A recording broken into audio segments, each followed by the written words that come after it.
Welcome to Dream Body Alchemy, the podcast that fearlessly explores empowering transformations by unlocking the dormant vitality within your DNA, reshaping your mindset and unveiling your true essence, propelling you towards profound healing and expansion. Join your host, Melissa Valentine, as you embark on this journey to rewrite your story, one of activation, body alchemy, and the unapologetic embodiment of your boldest self. Hello everyone, welcome to Dream Body Alchemy. I am Melissa Valentine. We are going to be talking about 10 daily weight loss habits that can help you release 30 pounds. If you don't have a lot of these, the rest of it doesn't matter. So number one, I'm going to talk about sleep. I know you've probably heard it a ton, but I want you to realize how important it is. And it's even more important for women. Women require 8 to 9 hours of sleep. I know you maybe heard 7 to 8. Guys can handle less. Women need more for our hormones. And so that would be my number one question when working with a client is, how much sleep are you getting? Is it consistent? And some things to help you get better foundation with your sleep. Sleep is going to affect your hormones. Sleep is going to affect your cravings. Sleep is going to affect your ability to focus, how much energy you have. It's going to affect the cortisol, whether your body is going to store fat or not. It has a lot of touch points in our body that it is affecting. So that is going to be number one. I saw a tip from Mel Robbins. It's called the 3-2-1 tip, and I think this is a good place to start. So 3 means no eating 3 hours before bed. 2 is no work 2 hours before bed. And then 1 is no screen time 1 hour before bed, just to help you get into a healthy place and rhythm for sleep. Another tip I would say on top of this tip is having no caffeine 8 hours before you go to sleep. I need to work on this a lot just because I tend to work out in the evenings and I will do a pre-workout and I'll take caffeine. So right now, going into 2024, one of my resolutions is prioritizing my sleep and reevaluating the importance of my actual workouts and getting in that pre-workout. Another thing that I would say is going off of sleep, but isn't directly related, is not hitting the snooze. I used to talk about this all the time. I don't use the snooze because my body naturally wakes up really early, but I know people who are not getting enough sleep, who might not be morning people. Do everything you can. Actually, don't do everything you can. Make it a non-negotiable to get up when you need to get up and not give yourself that leeway, because one thing that happens when you hit snooze is you do get a surge of cortisol. And if you're hitting snooze more than once, you are getting surges of cortisol and you're not able to get back into REM sleep anyway. So you're not getting any benefit. You're actually reducing the amount of sleep you're getting. You're putting yourself into like a fight or flight, and you're probably going to wake up or feel more tired, because if you can get into a place where you naturally wake up, you will wake up with more clarity, you'll wake up with more aliveness, because if you are hitting the snooze and then waking yourself up in an unnatural state, you're going to wake up in a place where you, no matter what, are going to feel groggy. So if you just allow yourself to either wake up with your alarm and allow yourself to naturally get out of that grogginess, or if you can get to a place where you set up your habits where you can naturally wake up without an alarm, that's probably the best case scenario. But if you can't do that, just don't hit the snooze, get up with your alarm, get up with the exact amount of time you need so that you get the absolute most sleep that you can. And just realize, if you're in the middle of a sleep cycle, no matter how many times you hit snooze, you're not going to wake up feeling more refreshed. So you might as well wake up now and just set your alarm for when you actually have to wake up. Number 2 habit, cut sugar. Sugar is going to be probably the leading cause of gaining weight. It's going to make you feel like you have less energy. and it's addictive.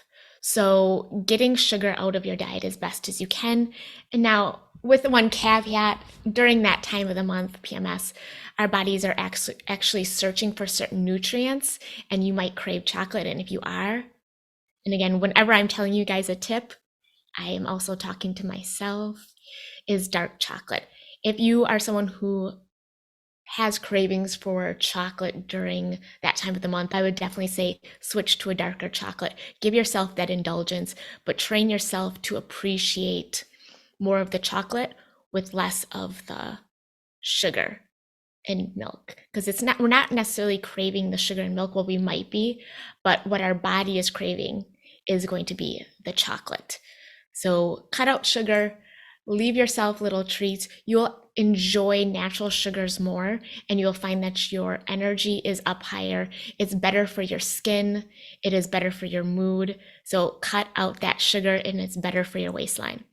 Number 3 is going to be incorporating high intensity interval training. And this is not something that I do on a regular basis. I'm kind of someone who focuses on it and then I kind of fall out of it. You don't want to actually be doing high intensity interval training every day. Having a daily workout routine that is more in line with your hormones is going to benefit you in the long run.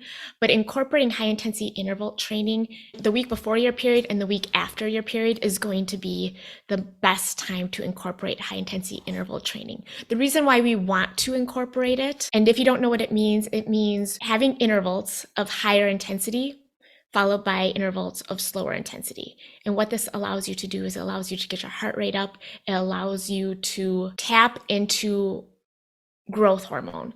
So high intensity interval training has been shown to increase our growth hormone, which we want because it's going to allow us to put on more muscle. And as we get older, that is one of the main cursors to slowing our metabolism down and overall aging. So muscle is one of the best indicators of youth, of health, of vitality. And so we want to make sure that we are preserving our muscle to the best of our ability. Losing weight can sometimes feel a little vanity driven, which there's nothing wrong with that, especially if it is improving your self-confidence and it's improving your health, but also having understanding those other things, those other benefits. And for myself, having more youthful skin, not necessarily trying to be younger. While I'm recording this podcast, I am 42. So I'm not trying to go back to my 20s, but I also want to look and feel my absolute best. I want to incorporate habits that make me feel good in my body, that give me more energy, but the benefit of also looking my best is something that's going to keep me consistent. And that's our main goal. When you do high intensity interval training, it is going to help you increase your growth hormone, which is going to help you increase your collagen, maintain the collagen that you already have in your skin. And obviously collagen is one of the things that makes our skin more youthful, keeps it more vibrant and bouncy. I think most of us want to hold on to that as long as possible. So high intensity interval training can help with that. It can also help with insulin. If we have insulin resistance, it's going to make us put on weight. It's going to make us more tired. We're going to have cravings. It does affect the fat around our midsection. High intensity interval training, having shorter bursts, anywhere from 30 seconds, 45 seconds of going all in, and then resting or taking down that intensity. I like to do the elliptical. So I'll go as hard as I can on an elliptical for 30 seconds and then rest for a minute. And when I mean rest, I mean just lowering the intensity so that I can breathe normally again and that I have the energy. You know you're doing it right if you're going as hard as you can and you can't really go any harder. If you're going at an intensity that you can continue to do it for 10, 15 minutes, then you're no longer doing high intensity interval training. You're just doing steady state. And it's not going to give you the same results, because even if you're working out hard and you're sweating, if you can do it for 10, 15, 20, 30 minutes straight, then it's not a high enough intensity. You want a high enough intensity that you can only do it for Again, it could be 15 seconds. It could be all the way up to 45 seconds, a minute. I like to do 30 seconds and really challenge myself. And then resting as long as you need. I usually just double whatever I'm doing to allow myself to rest. But you might need to work up to this. And I would say a good goal is anywhere from 10 to 20 minutes of high intensity interval training back and forth. Any more than that, and you start to lose the benefits of the high intensity intervals. And like I said, 2 weeks out of the month, not necessarily every other day. Those other days, moving your body, getting about 8,000 steps is probably a decent goal to get. And that can just be walking, that can be moving throughout your day. It doesn't have to be a designated 30-minute session. It can be, but I've found that moving more throughout your day is going to be more beneficial. The habit number 4, doing heavier lifting. So I know a lot of people will be focusing on cardio and they want to burn the calories they ate. They're focusing on burning the fat that's already on their body, but I want you to get into a different mindset heading into 2024. If this is something that you were doing prior, is I want you to focus more on your metabolism and your long-term goals, because your metabolism, like I was talking about, is what is going to help you maintain your muscle. It is what is going to preserve your youth, your vitality, not just being as small as you can and trying to chase calories. If we are focusing on weightlifting more, it is going to help you in the long run be able to, one, lose more weight, because your muscle is what burns more calories. So we want to maintain that. That is your furnace. We want to ignite that. We want that fire.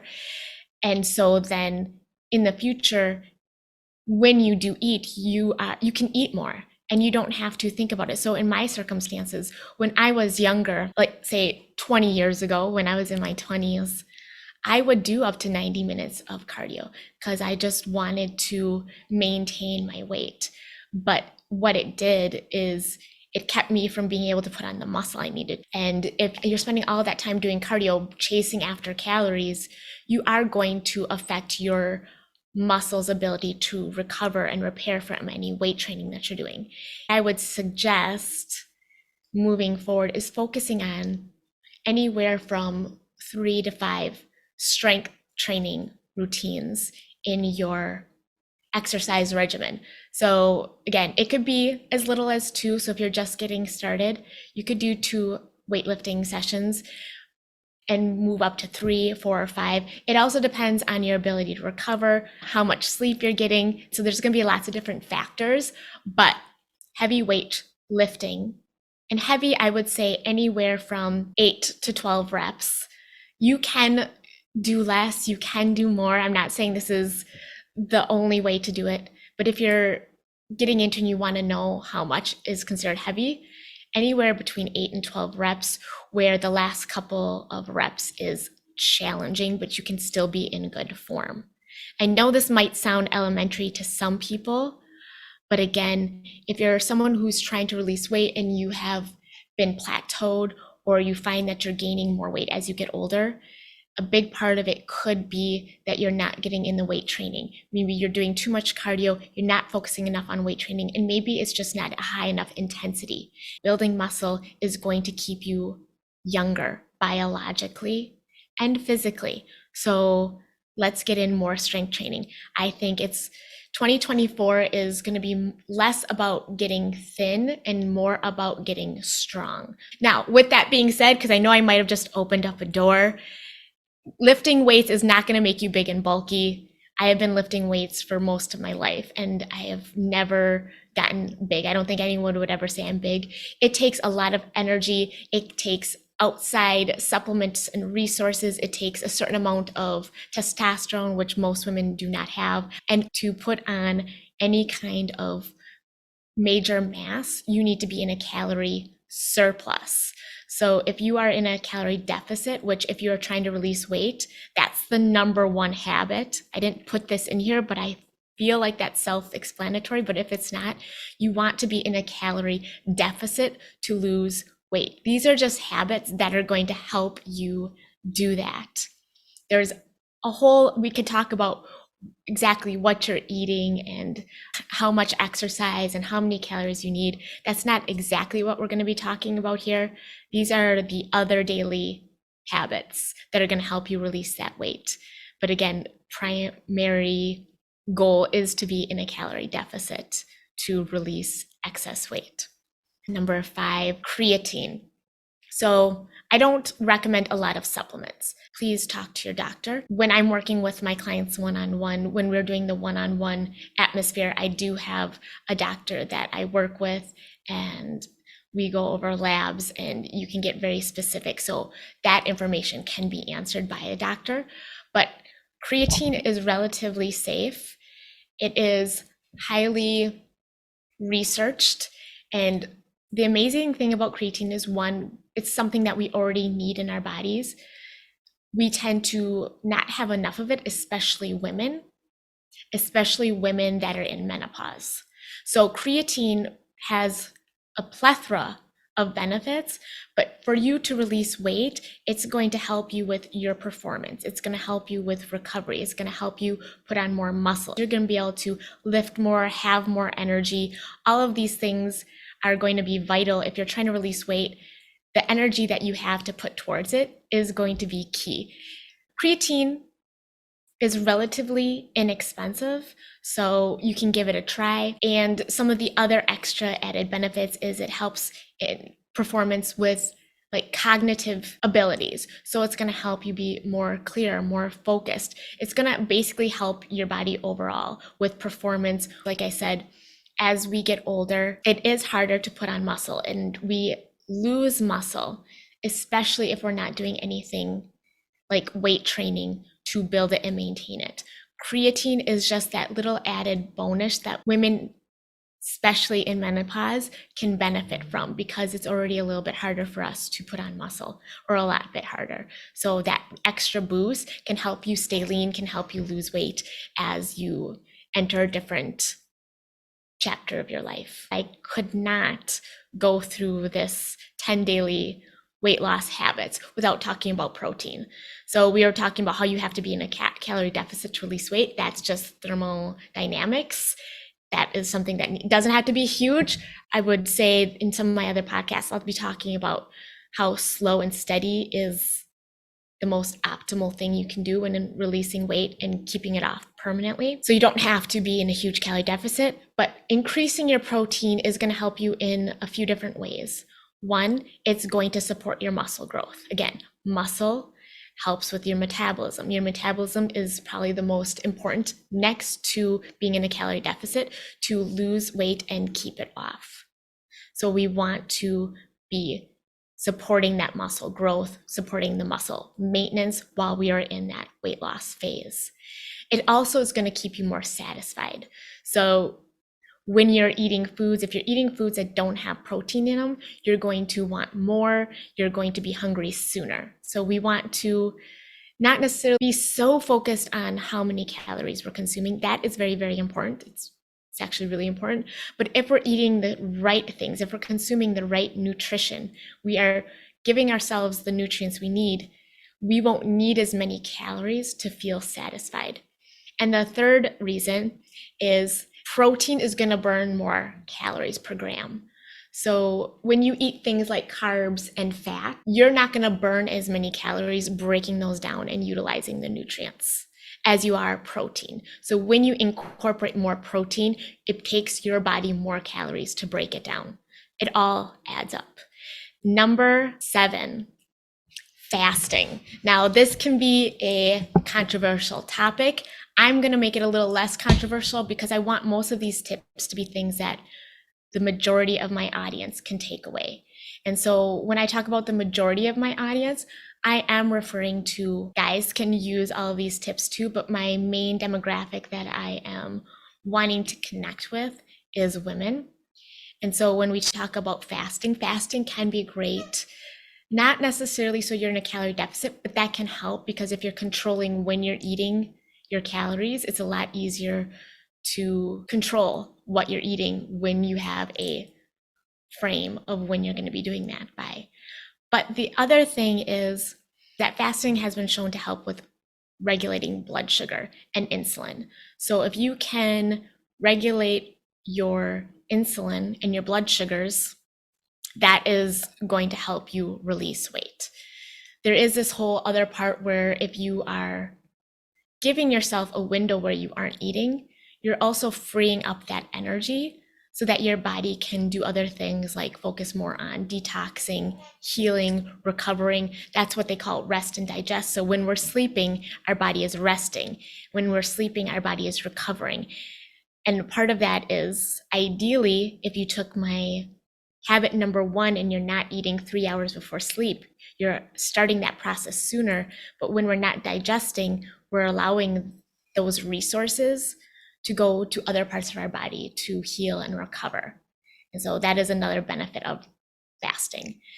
One parameter that I have for women, that's more of a generality, but again, you can speak to your doctor on this, or if you're working with me, you can speak to the team. 12 hours is a good place to start. It's relatively safe. Can you do more? Yes. I hear other doctors talk about doing a 16-hour window where you're not eating, but just to play it safe, just as a place to start off with, 12 hours I think is a good place to start, because if you're not eating 3 hours before bed and then you're sleeping 8 hours, math, then you only need 1 hour after waking up when you would begin eating again. Number 8,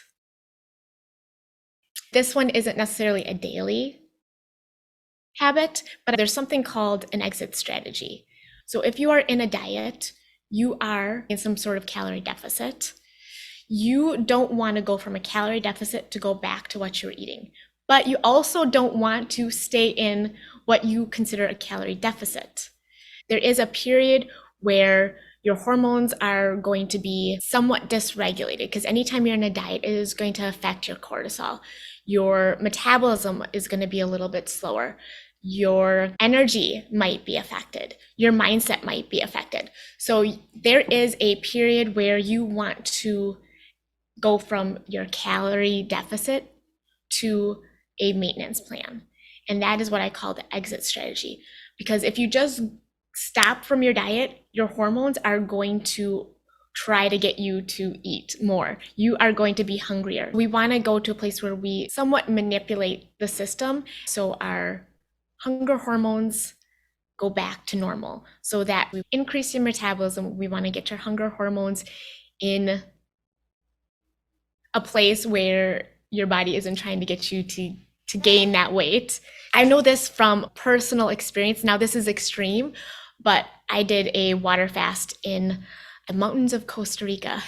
And I did it for a month, and it was actually a healing thing. So I was there to heal some issues. I'm not recommending this, just putting that out there, but this is something I did, and it was supervised.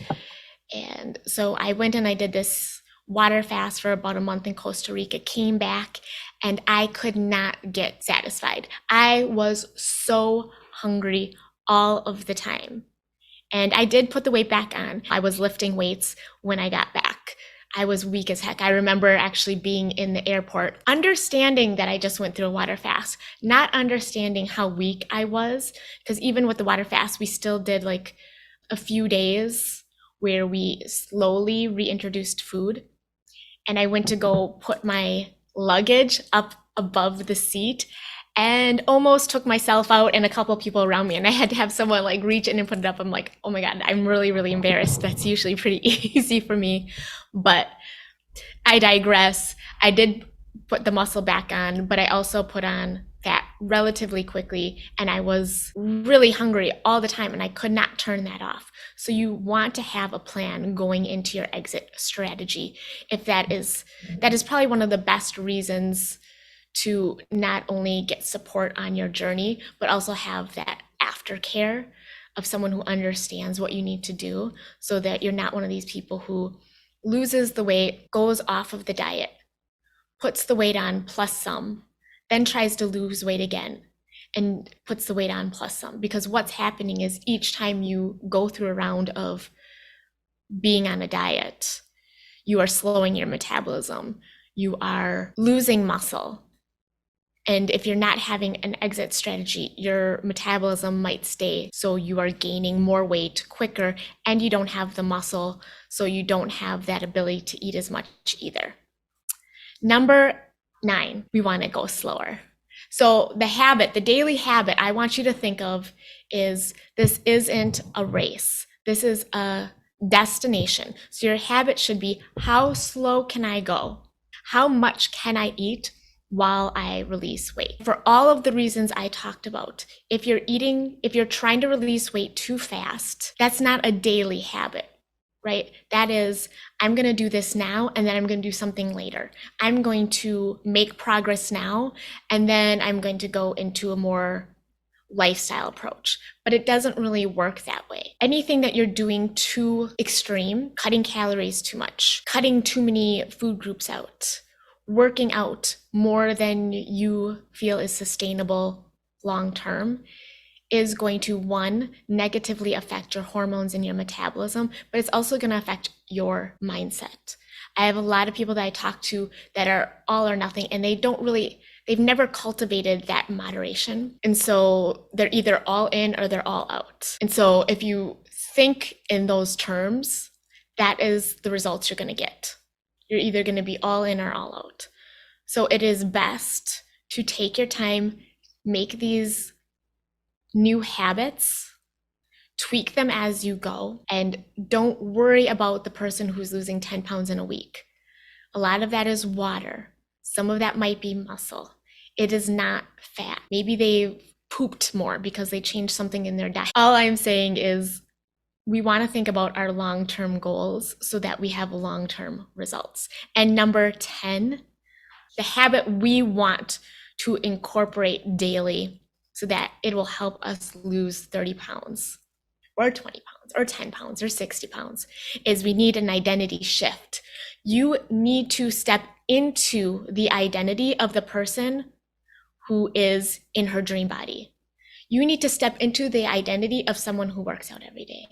You need to step into and claim the identity of someone who is healthy, of someone who eats dark chocolate during their period and not a bag of Kit Kats. Again, talking to myself. We want to step into that identity of someone who is disciplined, who shows up for themselves, who goes to bed at 9 o'clock. You want to step into the identity of someone who gets up when the alarm goes off, who lifts weights 3 times a week, no matter what. Even if it's for 10 minutes, even if I can't get my 60-minute workout in, I am the person who shows up at least for 10 minutes because that is who I am. I am the person who doesn't drink during the week. It's just who I am because I have goals. I am the person, when I say I'm going to do something, I do it. I'm the person who looks for solutions rather than problems. You need to have an identity shift because if there's anything in your life, and yes, this is where the tough love comes in. If there's anything in your life that you desire that you don't already have, it is because you don't align with that identity. And so we have to figure out, who do you need to be? How would that person feel? How is that person showing up? How is that person responding, not reacting to the challenges that are in front of them? Are they someone who uses excuses? And yes, we all have situations that make things hard. I'm not saying that. But what I am saying is if you can get to a place where you can shift your identity to the person who already has this, to the person who's already fit, to the person who does hit every other week, to the person who doesn't indulge in excessive amounts of sugar or alcohol or drugs or distractions like YouTube or Reels or TikTok. If you're the person who doesn't plop themselves on the couch and watch 3 hours of TV back to back to back. Not that you can't do that here and there, but if you can become the person, who is that? Is that someone in your life? Do you have a role model? Do you have someone who's already living this way? Can you step into their persona? Were you this version of yourself at one point? How can you get back to that? Write down, what would I do? How would I feel? What would my goals be? How would I respond to things? This is something that I also do with my clients, where we tap into who they are meant to be, who they would need to be to take on this new role in their life. For me, this is basically my life mission. If you know anything about human design, I'm a 2/6. So I'm a hermit and a natural for part of my life. So basically, I'm just meant to do what naturally comes natural to me. It's also known as the dancer, and I love to dance, just naturally. I'm not someone who likes to teach as much as I like to just move naturally, but I'm also the 6, which is the role model. Basically, my life's mission is to become the ideal person that I would have wanted in my life when I was younger. This is my mission. This is who I am. Who are you? Who are you meant to be? So with my clients, we tap into that, whether they have this idea of what they want to create in their life and who they would need to be, or if we go into tools like the Gene Keys and human design that gives them some more ideals, and then we wire that in. Because your identity is just a character, it's just an avatar that you decided to play on this earth, and you can rewire that out. There's other things I talk about, like your identity can't be manifested if you don't have the energy that's aligned with that manifestation. You can make this shift now. You don't have to wait to become this version. You don't have to do anything. This is about being first and then doing. And then you can have all of the things you want in 2024. If you guys have an inkling to find out more about what I do, I will leave some links below in the ways that you can work with me. One of the best ways you can work with me is the Aligned Body Awakening, which is my group experience where we go through and we create your whole strategy that is in alignment with your hormones. It helps ignite your metabolism and your energetics. How do you rewire your beliefs and your thoughts? How do you release parts conflicts or self-sabotage? And how do you step into that identity? And then I also have my one-on-one, the Dream Body Alchemist. We do this work together. And that is how you get the fastest, most permanent, most aligned results. I hope you guys have a great day. Check out these other videos, and I will see you guys next Wednesday.